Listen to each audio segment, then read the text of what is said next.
Եթերում ազատ լուրերի հիմնական թողարկումն է, ես Արա Աբրահամյանն եմ, բարի երեկո, օրվա իրադարձությունները նախ համառոտ։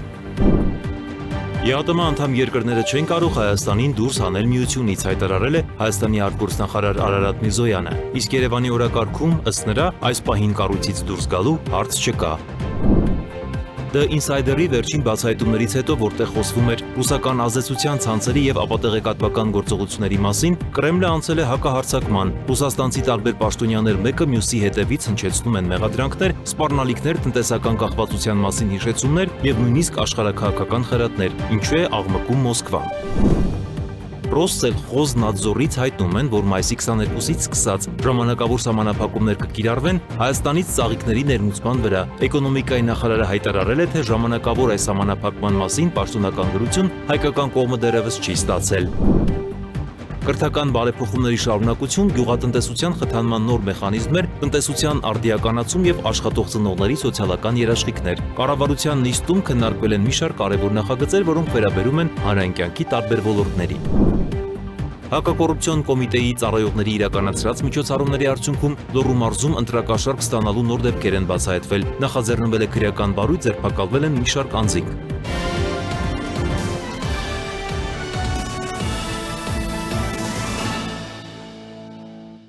ԵԱՏՄ անդամ երկրները չեն կարող Հայաստանին դուրս հանել միությունից, Ազատության հետ զրույցում հայտարարել է Հայաստանի արտգործնախարարը։ Իսկ Երևանի օրակարգում ըստ նրա այս պահին կառույցից դուրս գալու հարց չկա։ Մյուզանը պնդում էր, որ ինքն էլ չի հասկանում ինչ նկատի ուներ Ռուսաստանի փոխվարչապետ Ալեքսեյ Օվերչուկը, երբ ասում էր, մայիսի վերջին Աստանայում ծրագրված Եվրասիական տնտեսական միության գագաթնաժողովի ընթացքում քննարկվելու է նաև կազմակերպությունում Հայաստանի կարգավիճակի հարցը։ Հայաստանի կարգավիճակը ԵԱՏՄ-ում հստակ է, Հայաստանը ԵԱՏՄ լիիրավ անդամ է։ Դա մենք կարող ենք քննարկել, եթե մենք հանկարծ մի օր որոշենք չլինել ԵԱՏՄ անդամ։ Մեր օրակարգում այս պահին ԵԱՏՄ-ից դուրս գալու խնդիր դրված չէ, հետևաբար այդ քննարկումը շատ սիրողական կամ փիլիսոփայական բնույթ կարող է կրել։ Եթե որևէ մեկը հարց ունի, կարող են քննարկել, ոչ մի խնդիր չեմ տեսնում, պատասխանել է Հայաստանի արտաքին գործերի նախարարը։ Եղել են ժամանակներ եւ իրադարձություններ, երբ մենք մեր գործընկերներից ակնկալել ենք այլ գործողություններ, առնվազն պայմանագրերով նախատեսված քայլեր, սակայն դրանք չենք տեսել։ Ամեն ինչ շատ հարաբերական է, անդրադառնալով Ռուսաստանի անվտանգության խորհրդի քարտուղար Սերգեյ Շոյգուի հայտարարությանը նշել է Արարատ Միրզոյանը։ Հիշեցնենք, երեկ Ռուսաստանի անվտանգության խորհրդի քարտուղար Սերգեյ Շոյգուն անվտանգության խորհրդի հատուկ աշխատանքային խմբի նիստում անդրադարձել էր Հայաստանի իշխանության գործելավոճին, նշելով, որ այն չի համապատասխանում Ռուսաստանի հետ դաշնակցային հարաբերությունների ոգուն։ Ռուսաստանում էլ առաջարկել են ստեղծել Ռուսաստանի Դաշնության նախագահ Վլադիմիր Պուտինի ճանապարհ դեպի Հայաստան։ Այս մասին Ռուսաստանը եւ աշխարհը երկխոսություններ 2026 նոր իրականություն միջազգային համաժողովում հայտարարել է Կոմունիկացիաների զարգացման ազգային հետազոտական ինստիտուտի տնօրեն Գասումյանովը։ Նա մասնավորապես ասել է. եթե կա Տրամպի ճանապարհ Ադրբեջանից Թուրքիա, ապա ինչու չի կարող լինել Պուտինի ճանապարհ Ռուսաստանից Աբխազիայի եւ Վրաստանի տարածքով դեպի Հայաստան։ Հունիսի խորհրդանի ընտրությունից առաջ Ռուսաստանը Հայաստանի դեմ լայնածավալ ապատեղեկատվական արշավ է սկսել Եվրանյուսի տեղեկացմամբ, Կուբը հետաքննում է դրա նպատակներն ու մեթոդները եւ միայն մայիսի սկզբին հայտնաբերել է 343 կեղծ տեսանյութ։ Վերլուծաբանների գնահատմամբ սա վերջին տարիների ամենախոշոր նման գործողություններից մեկն է։ Ավելի խոշոր է եղել միայն 2025 թվականին Մոլդովայի ընտրություններին միջամտելու արշավը։ Հետազոտողների տվյալներով գործողությունը սկսվել է մարտի սկզբին Մատրյոշկա ցանցի շրջանակներում, որը Կրեմլամետ ապատեղեկատվական արշավը եւ շատ ակտիվ է օգտագործում հայաստական բանականության գործիքները։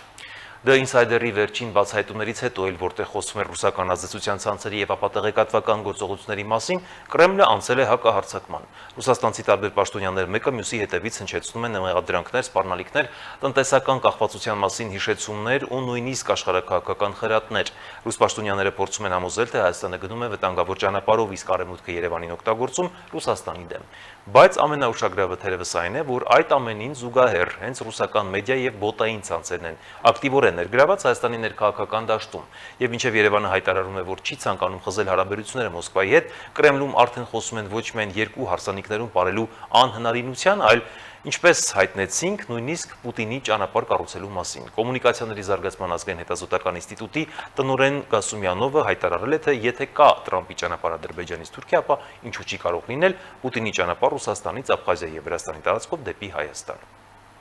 The Insider-ի աղմկահարույց բացահայտումներից հետո, որտեղ խոսվում էր Հայաստանում ռուսական ազդեցության ցանցերի, ապա տեղեկատվական արշավների եւ քաղաքական գործընթացների վրա հնարավոր ներգործության մասին Կրեմլում կարծես իրարանցում է սկսվել։ Ռուսաստանի արտգործնախարարությունն արձագանքել է The Insider-ի հետաքննությանը եւ պնդել, թե հարթակի ներկայացրած փաստարկները կեղծ են։ Հետաքննության մեջ ներկայացված փաստարկները ոչ այլ ինչ են, քան բացահայտ ստեր եւ կազմակերպված սադրանք, որոնք նպատակ ունեն հոգեբանական ճնշում գործադրել ռուս դիվանագետների վրա եւ վախեցնել հայ հասարակությանն ընտրություններից առաջ։ Այս կեղծ լուրերի հեղինակները, որոնք ըստ երևույթին այդքան ուշադիր ուսումնասիրել են դիվանագիտական առաքելության աշխատակիցների կենսագրական տվյալները, նույնիսկ չեն էլ փորձել կրկնակի ստուգել տեղեկատվությունը, թույլ տալով բազմաթիվ փաստական սխալներ եւ անճշտություններ, ինչը միայն հաստատում է հեղինակների պրոֆեսիոնալիզմի եւ տարրական գրագիտության մակարդակը։ Ռուս պաշտոնյաներն անցնելով ինքնապաշտպանության մեկը մյուսի հետևից արդարանում են հերքում, բայց միաժամանակ նոր մեղադրանքներ հնչեցնում Հայաստանի հասցեին։ Մոսկվան դժգոհ է Երևանի եվրոպական ակտիվացումից, վախեցնում է ուկրաինական սցենարով, խոսում երկու հարսանիքում ապրելու անհնարինության մասին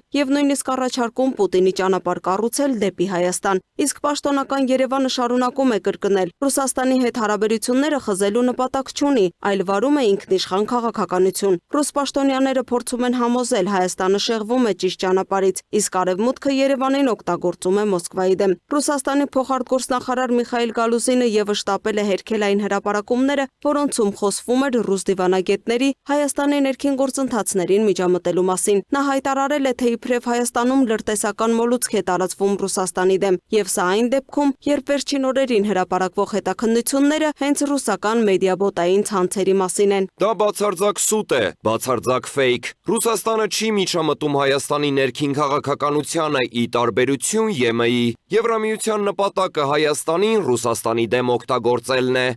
Միջազգային մամուլը հայտնում է, որ Հայաստանի խորհրդարանական ընտրություններից առաջ ակտիվացել է Մատրիոշկա եւ Ստորմ 15-16 անուններով հայտնի ռուսական ապատեղեկատվական ցանցերի գործունեությունը։ Հարյուրավոր կեղծ տեսանյութեր, AI-ով գեներացված քարոզչական հոլովակներ, Փաշինյանին ու Մակրոնին վերագրվող գաղտնի պայմանավորվածություններ։ Նպատակն է ստեղծել վախի մթնոլորտ եւ համոզել, թե եվրոպական ճանապարհը Հայաստանին տանելու է պատերազմի։ Մինչև միջազգային հետազոտողները խոսում են համակարգված ռուսական տեղեկատվական գրոհի մասին, Կրեմլը ոչ միայն չի հերքում Հայաստանի նկատմամբ ճնշումների քաղաքականությունը, այլև արդեն բաց տեքստով հիշեցնում է, ով է այսպես ասած կերակրում Հայաստանը։ Ռուսաստանի Դաշնության անվտանգության խորհրդի քարտուղար Սերգեյ Շոյգուն նախ հայտարարել է, թե Հայաստանի տնտեսական աճը հնարավոր է դարձել բացառապես Ռուսաստանի շնորհիվ, ապա անցել նաև քաղաքական մեղադրանքների։ Նա ոչ բարեկամական քայլ է անվանում միջազգային քրեական դատարանին անդամակցությունը, Եվրամիության հետ մերձեցումը, նույնիսկ Ուկրաինայի մասնակցությամբ միջոցառումները Երևանում։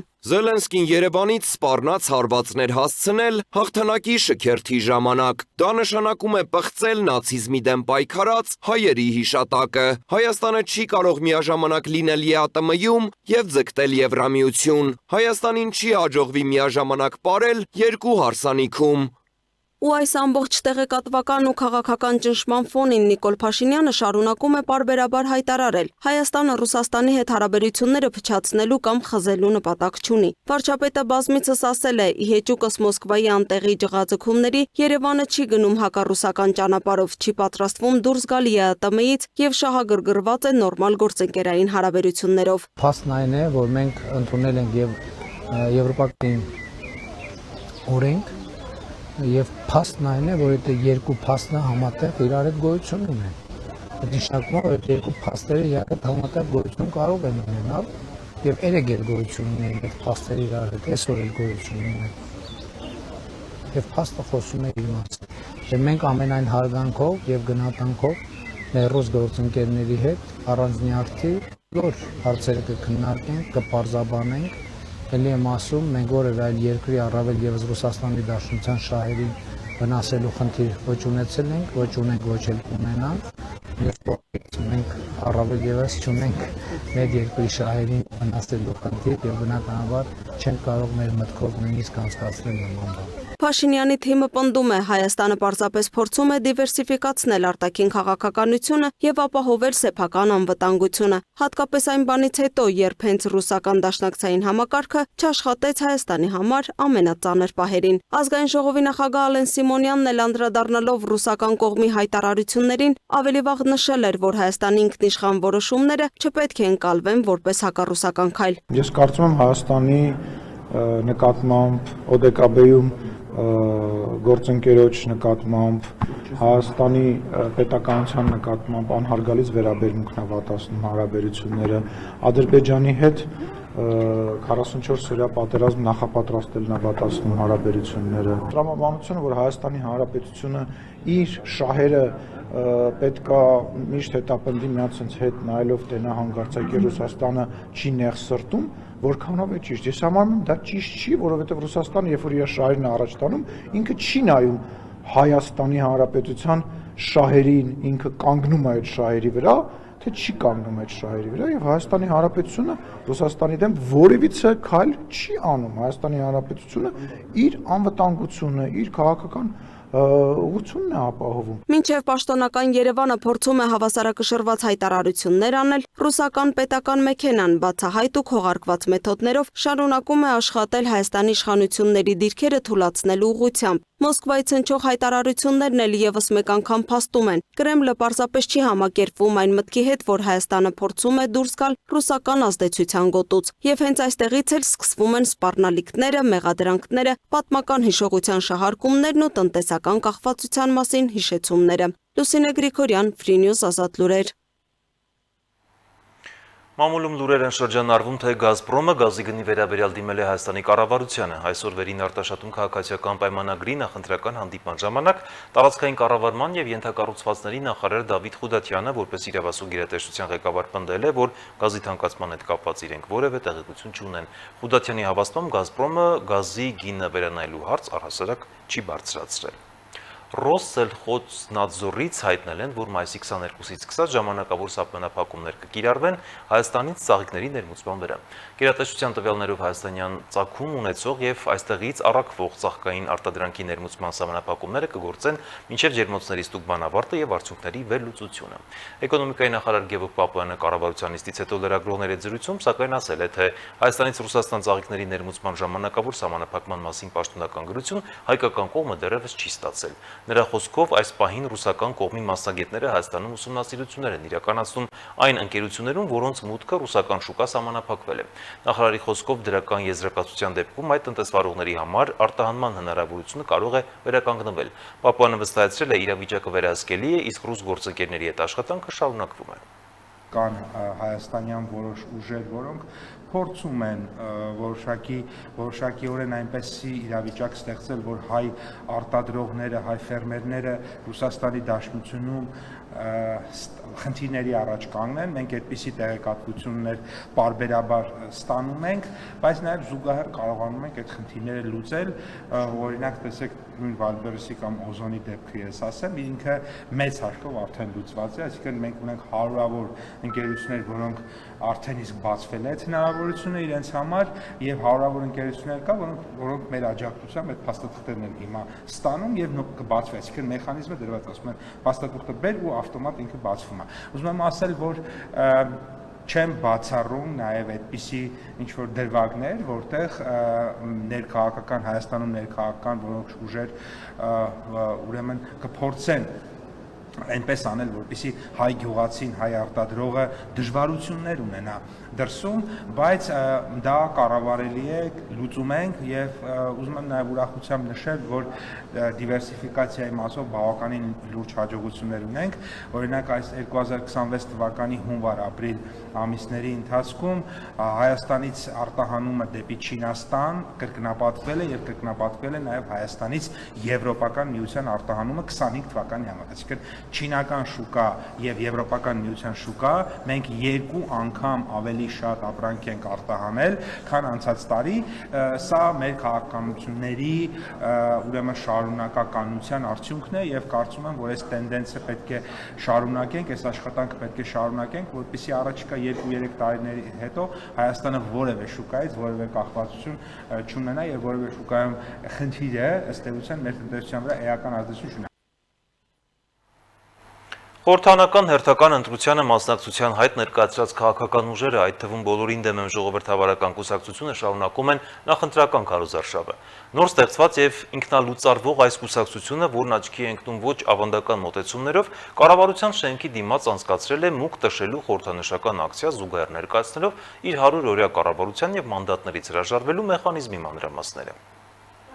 Բոլորին դեմ եմ կուսակցությունը Հանրապետության հրապարակում կառավարության շենքի դիմաց անցկացրել է մուկ տշելու խորհրդանշական ակցիա։ Կուսակցության ներկայացուցիչները հայտարարել են, որ այս փուլում քաղաքական դաշտի տարբեր ուժեր զբաղված են մուկ տշելով, սակայն իրենք դա անում են այլ ձևով։ Կուսակցությունը նաև հայտնել է, որ իր նպատակը ոչ թե երկարաժամկետ իշխանավարումն է, այլ 100 օրվա կառավարության միջոցով խոստացված 3 փոփոխությունների իրականացումն ու արտահերթ ընտրությունների կազմակերպումը։ Բոլորին դեմ եմ կուսակցության 87 թեկնածուներից 50-ը ինքնաբացարկ են հայտարարել։ Ըստ կենտրոնական ընտրական հանձնաժողովի ինքնաբացարկը չի կարող ազդել խորհրդարանի ընտրությանը կուսակցության մասնակցության վրա։ 100 օրվա ծրագիր ունենք, մաքսիմում 100 օր ենք մուկ տշելու, բայց դա չենք անելու։ Հստակ քայլերը ասել ենք, այդ 3 քայլը անելու ենք նորմալ կանոնով, ինչի համար այսպես կոչված հեղափոխությունն է, այդ Սերժի կոստյումը կորցնելու քայլերը անելու ենք, նոր արդար ընտրություններ դնենք, որին շանս են ունենալու մյուս ուժերն են մասնակցել ու տեղ ունենալ, լսելի լինել խորհրդարանում։ Բոլորին դեմ եմ կուսակցության վարչապետի թեկնածուն Նինա Կարապետյանցն է։ Կուսակցությունում նշում են, որ ընտրողներին առաջարկում են մասնակցել քվեարկությանը եւ իրենց ձայնով աջակցել ընտրական համակարգի փոփոխությանը։ Սոնա Գիշյան, Free News, Ազատ լուրեր։ Իսկ հակավյաթերթիկի 12-րդ համարով ընտրություններին մասնակցող Քրիստոնյա ժողովրդավարական կուսակցությունը շարունակում է նախընտրական քարոզարշավը մարզերում։ Լևոն Շիրինյանի գլխավորած քաղաքական ուժը հանդիպումներ է անցկացրել Արմավիրում, Էջմիածնում, Մեծամորում, նաև Թալինում, Արալիկում եւ Արթիկում։ Կուսակցությունը քաղաքացիների հետ զրույցում ներկայացնում է իր օրակարգը, որն առնչվում է պետականաշինությանը, Հայաստանի ինքնիշխանության ամրապնդմանը եւ արևմուտքի հետ գործակցությանը։ Քրիստոնյա ժողովրդավարական կուսակցությունը շարունակում է նախընտրական քարոզարշավը։ Քաղաքական ուժի ներկայացուցիչները հանդիպումներ են ունեցել մի շարք համայնքներում, քաղաքացիներին ներկայացնելով կուսակցության ծրագրի հիմնական դրույթները։ Կուսակցության նախագահ Լևոն Շիրինյանը նշել է, որ Քրիստոնյա ժողովրդավարական կուսակցությունը քարոզարշավն իրականացնում է համեստ, բայց արդյունավետ ձևով։ Նրա խոսքով քաղաքացիների հետ հանդիպումներում հիմնական քննարկումները վերաբերում են պետականաշինությանը, խորհրդարանի դերին եւ Հայաստանի արտաքին քաղաքական ուղղությանը։ Ժողովուրդը բավականին հանգիստ է նախորդ տարիների ուրեմն ընտրությունների համեմատ եւ շատ բարձ գիտակցությամբ եւ վճռականությամբ։ Շիրինյանի խոսքով առաջիկա ընտրությունները խորհրդարանական են եւ Քրիստոնյա ժողովրդավարական կուսակցության համար կարեւոր է ունենալ բազմակուսակցական, ժողովրդավարական եւ Հայաստանակենտրոն խորհրդարան։ Նա նաեւ անդրադարձել է արտաքին քաղաքական օրակարգին, ընդգծելով, որ Հայաստանը Եվրոպայի եւ Ամերիկայի Միացյալ Նահանգների հետ մերձեցմամբ կարող է ստանալ ազատության, արդիական տնտեսության եւ տեխնոլոգիական զարգացման նոր հնարավորություն։ Կառաջարկեմ նաեւ ռուսական սեգմենտին չընդունել եւ չհանդիպել։ Եթե շարունակել եք ուզում նախկին կյանքը գողապետության շրջանի, դու ձեր գործն է։ Եթե ուզում եք վերածնվել, իմ ասածը պիտի որ անեք, չհանդիպել, չառաջարկել, չխոսել, արհամարել եւ երբեմն կողքից արհամարանքով նայել ծիծաղել։ Քրիստոնյա ժողովրդավարական կուսակցությունն ընտրություններին մասնակցում է 12-րդ համարի ներքո անվտանգություն, ազատություն եւ զարգացում կարգախոսով։ Սոնա Գիշյան, Free News, Ազատ լուրեր։ Հակակոռուպցիոն կոմիտեի ծառայողների իրականացրած միջոցառումների արդյունքում ընտրակաշարք ստանալու նոր դեպքեր են բացահայտվել, նախաձեռնվել է քրեական վարույթ, ձերբակալվել են մի շարք անձին, կատարվել են խուզարկություններ եւ վարույթային այլ գործողություններ։ Հայաստանի Հանրապետության հակակոռուպցիոն կոմիտեի ծառայողների կողմից իրականացրած միջոցառումների արդյունքում փաստական տվյալներ են ստացվել այն մասին, որ Ուժեղ Հայաստան կուսակցության Լոռու մարզի Ալավերդի քաղաքի գրասենյակների պատասխանատուն այլ անձանց հետ ազգային ժողովի ընտրություններին իրենց կուսակցության օգտին քվեարկելու պայմանով մի շարք ընտրողների տվել են ընտրակաշառք։ Իրենց հանցավոր գործունեությունը քողարկելու նպատակով ընտրակաշառք ստացող քաղաքացիներին վճարված գումարները ներկայացվել են որպես կուսակցության տարբեր գրասենյակներում որևէ հաստիքի ձևակերպված լինելու պայմաններում վճարվող աշխատավարձ։ Այնինչ հիշյալ քաղաքացիները ոչ միայն գրանցված չեն եղել որպես աշխատակից, այլ նաև իրենց կամ իրենց ընտանիքի անդամների քվեներն ապահովելուց զատ որևէ աշխատանք չեն կատարել։ Տերը վեկար,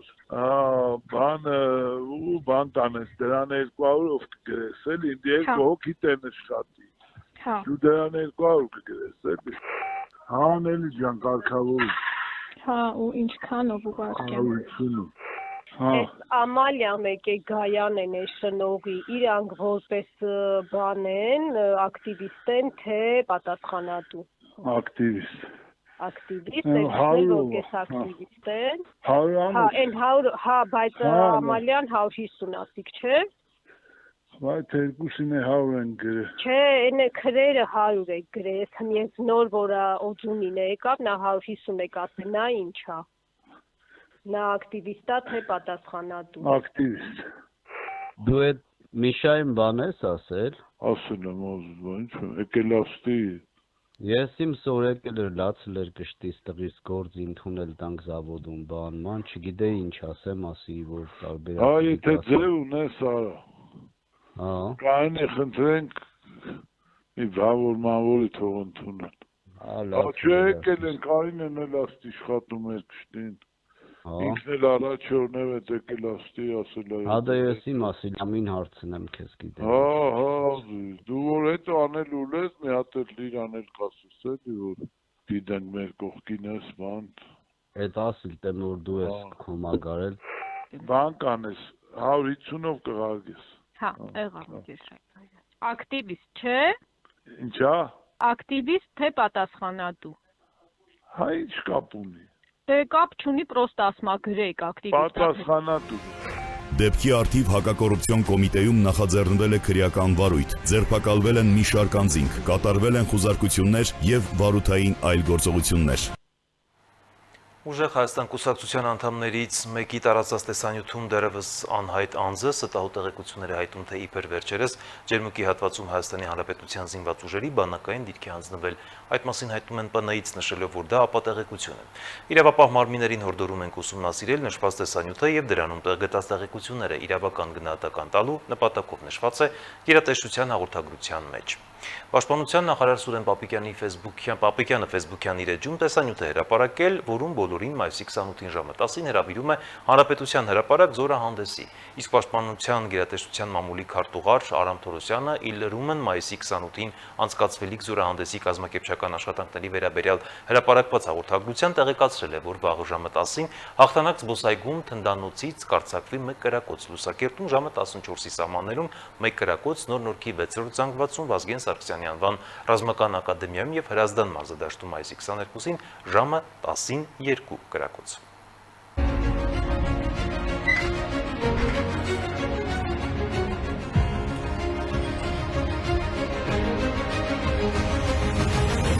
Մայիսի 28-ին Հանրությանը ինչ է սպասում, կարող եք փակագծեր բացել։ Հանրությանը ներկայացվելու է այն, ինչը տարիներ շարունակ փակցրել ենք, քողարկել ենք, չենք խոսել դրա մասին, համեստորեն լռել ենք։ Հիմա պիտի հանրությանը ներկայացնենք որպես հաշվետվություն, ինչ ենք արել վերջին 4 տարիների ընթացքում։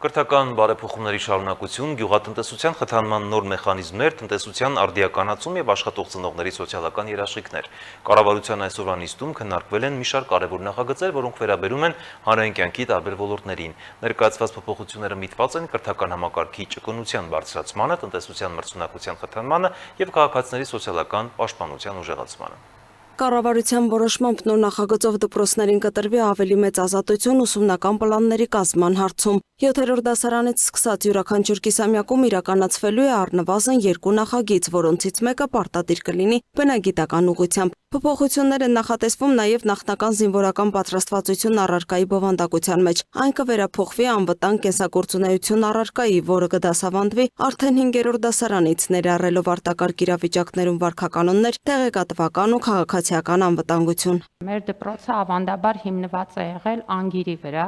երբ որ բավականին մեծ ծավալի տեղեկատվություն մեխանիկորեն հիշելու գործընթաց էր իրականացվում։ Սա ոչ գիտելիքի փոխանցում է, ոչ գիտելիքի յուրացում է, ոչ էլ առավել եւս հմտության ձևավորում է։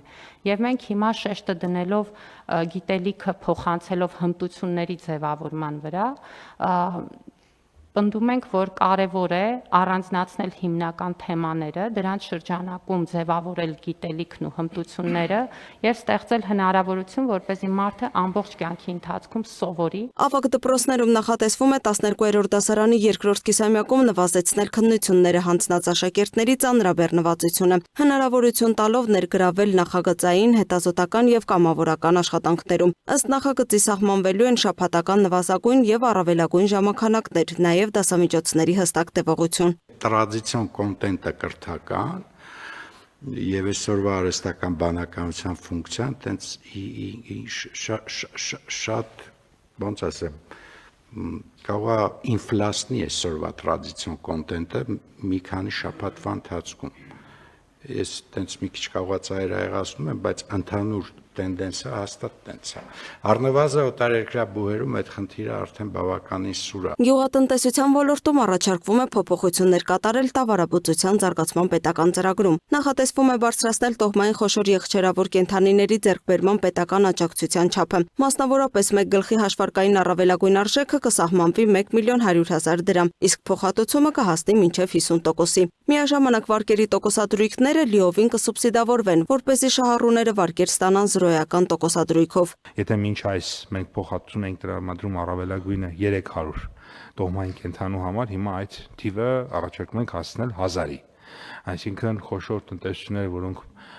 պատրաստ են մեծ ներդրումներ կատարել մինչև 1000 գլխականակ,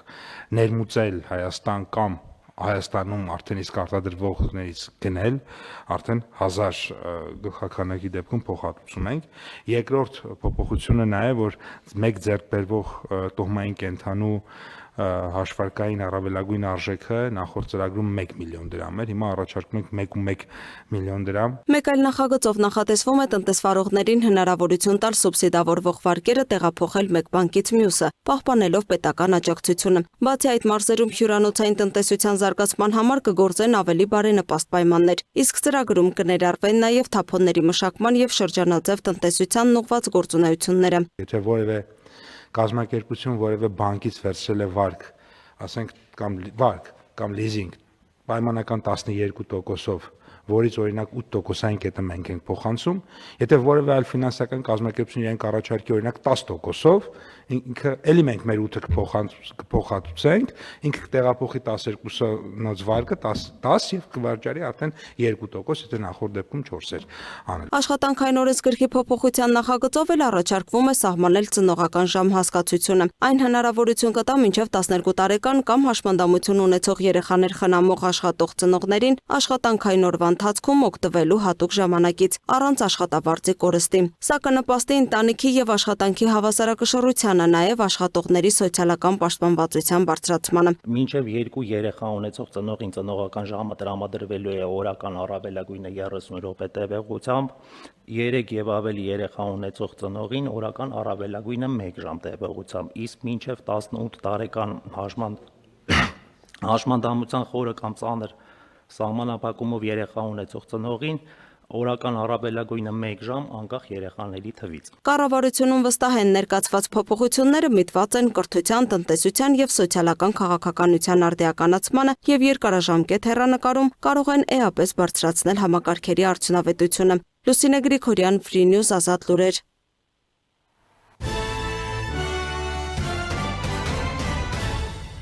Ֆրանսիայի եւ Ադրբեջանի նախագահները հեռախոսազրույց են ունեցել, որից հետո երկուսն էլ այդ առնչությամբ X գրառումներ են կատարել։ Մակրոնը նշել է, որ հայտնել է Փարիզի աջակցությունը Հայաստանի ու Ադրբեջանի միջև խաղաղության գործընթացին, ընդգծելով այդ գործընթացի շարունակական առաջմղման կարևորությունը։ Մակրոնը նաեւ հայտնել է, որ անդրադարձել են տարածաշրջանային հարցերին եւ երկկողմ հարաբերություններին։ Ալիևն էլ հայտնել է միայն, թե քննարկել են Ադրբեջան-Ֆրանսիա երկկողմ հարաբերությունները, փոխադարձ հետաքրքրություն ներկայացնող հարցերը եւ տարածաշրջանային ու համաշխարհային զարգացումները։ Միջազգային նորությունները տեսաշարով։ Ավստրիայի հակահետախուզության նախկին աշխատակից Էգիստո Օտտը Վիեննայի դատարանի կողմից մեղավոր է ճանաչվել Ռուսաստանի օգտին լրտեսության գործով եւ դատապարտվել 4 տարի 1 ամիս ազատազրկման։ Reuters-ի փոխանցմամբ 63-ամյա Օտտը մեղավոր է ճանաչվել լրտեսության պաշտոնական լիազորությունները չարաշահելու, կոռուպցիայի եւ յուրացման հոդվածներով։ Նա չի ընդունել մեղքը։ Քննության տվյալներով Օտտը գործել է Ռուսաստանի շահերից ելնելով եւ կապեր է ունեցել Յան Մարսալեկի հետ, որն անհետացել է եւ արևմտյան հատուկ ծառայությունների գնահատմամբ գտնվում է Ռուսաստանում։ Դատախազությունը պնդում է, որ նախկին հետախույզը փոխանցել է գաղտնի տեղեկություններ եւ աջակցել տվյալների ստացմանը ոստիկանության բազաներից։ Իրանի արտաքին գործերի նախարարության խոսնակ Էսմայիլ Բաղեին հայտարարել է, որ ուսումնասիրում է Վաշինգտոնի վերջին առաջարկները։ Ավելի վաղ Դոնալդ Թրամփը հայտարարել էր, որ պատրաստ է մի քանի օր սպասել Թեհրանի պատասխանին, սակայն զգուշացրել էր, որ համաձայնության բացակայության դեպքում Ամերիկայի Միացյալ Նահանգները կարող է վերսկսել ռազմական գործողությունները։ Նա նաև նշել էր, որ Վաշինգտոնը չի մեղմացնի Իրանի նկատմամբ պատժամիջոցները, մինչև երկկողմ համաձայնագրի ստորագրումը։ Թրամփի հայտարարությունից հետո Իսլամական հեղափոխության պահապանների կորպուսը նախազգուշացրել էր, որ Իրանի դեմ նոր հարձակումների դեպքում պատերազմը կարող է դուրս գալ տարածաշրջանային սահմաններից։ Իսլամական հեղափոխության պահապանների կորպուսի ռազմածովային ուժերը հայտարարել են, որ վերջին 24 ժամվա ընթացքում Հորմուզի նեղուցով անցել է 26 նավ, ներառյալ նավթատար տանկերներ, կոնտեյներային եւ այլ առևտրային նավեր։ Աղբյուրի փոխանցմամբ բոլոր նավերն անցել են Իրանի հետ նախնական համակարգմամբ։ Ավելի վաղ Իրանը հայտարարել էր Պարսից ծոցի գործերով նոր վարչության ստեղծման մասին, որը զբաղվելու է Հորմուզի նեղուցի վերահսկողությամբ եւ նավերի անցման վճարների հավաքագրմամբ։ Ամերիկայի Միացյալ Նահանգների նախագահ Դոնալդ Թրամփը հայտնել է, որ Ամերիկայի Միացյալ Նահանգների եւ Կուբայի միջև էսկալացիա չլինի։ ՏԱՍ-ի փոխանցմամբ Վաշինգտոնի մերձակայքում գտնվող Էնդրյուս ռազմաբազայում լրագրողների հետ զրույցում Թրամփը նշել է, էսկալացիայի անհրաժեշտություն չի տեսնում, ապա նաեւ հավելել, որ Կուբայում քաոս է տիրում եւ իշխանությունները կորցրել են վերահսկողությունը երկրի նկատմամբ։ Հնդկաստանի վարչապետ Նարենդրա Մոդին հայտարարել է, որ Իտալիայի վարչապետ Ջորջա Մելոնիի հետ բանակցությունները գերազանց են անցել, իսկ երկու երկրների հարաբերությունները բարձրացվել են հատուկ ռազմավարական գործակցության մակարդակի։ Մոդին նշել է, որ Հնդկաստան-Իտալիա բարեկամության խորացման հարցում Մելոնիի հանձնառությունը արժանի է գնահատանքի։ Երկու երկրների հարաբերությունները զգալի առաջընթաց են գրանցել առևտրի, տիեզերքի, տեխնոլոգիաների եւ այլ ոլորտներում։ Կապերն ավելի խորացնելու նպատակով կողմերը հարաբերությունները բարձրացրել են հատուկ ռազմավարական գործընկերության մակարդակի։ Ավելի վաղ Հնդկաստանի վարչապետ Նարենդրա Մոդին պաշտոնական այցով ժամանել էր Հռոմ, որտեղ հանդիպումներ էր ունեցել Իտալիայի վարչապետ Ջորջա Մելոնիի եւ Իտալիայի նախագահ Սերջո Մատարելայի հետ։ Այսքան այժմի համար ցտեսություն։